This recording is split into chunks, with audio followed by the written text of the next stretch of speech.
Therefore let us also, seeing we are surrounded by so great a cloud of witnesses, lay aside every weight and the sin which so easily entangles us, and let us run with patience the race that is set before us, looking to Jesus, the author and perfecter of faith, who for the joy that was set before him endured the cross, despising shame, and has sat down at the right hand of the throne of God.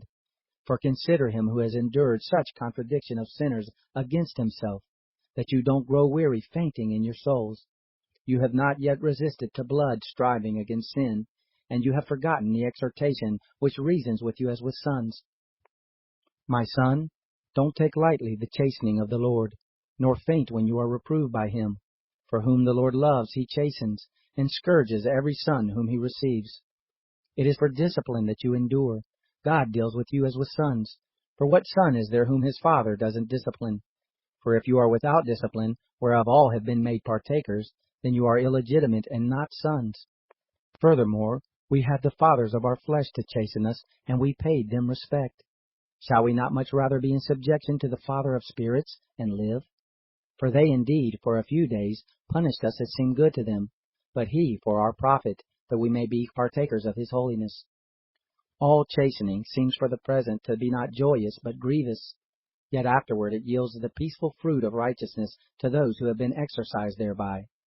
Therefore lift up the hands that hang down, and the feeble knees, and make straight paths for your feet, that that which is lame may not be dislocated, but rather be healed. Follow after peace with all men, and the sanctification without which no man will see the Lord, looking carefully, lest there be any man who falls short of the grace of God, lest any root of bitterness springing up trouble you, and thereby the many be defiled, lest there be any sexually immoral person, or profane person as Esau, who sold his birthright for one meal. For you know that even when he afterward desired to inherit the blessing, he was rejected, for he found no place for a change of mind, though he sought it diligently with tears.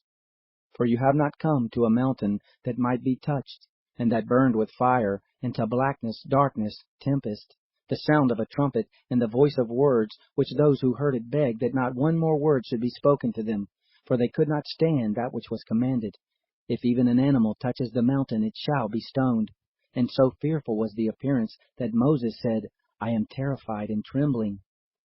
But you have come to Mount Zion, and to the city of the living God, the heavenly Jerusalem, and to a numerable host of angels, to the general assembly and the assembly of the firstborn who are enrolled in heaven, to God the judge of all, to the spirits of just men made perfect, to Jesus, the mediator of a new covenant, and to the blood of sprinkling that speaks better than that of Abel.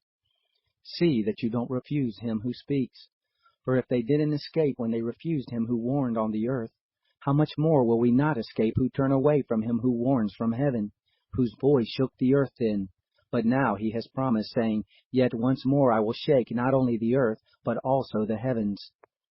This phrase, yet once more, signifies the removing of those things that are shaken, as of things that have been made, that those things which are not shaken may remain. Therefore, receiving a kingdom that can't be shaken, let us have grace, by which we may offer service well-pleasing to God, with reverence and awe. For our God is a consuming fire.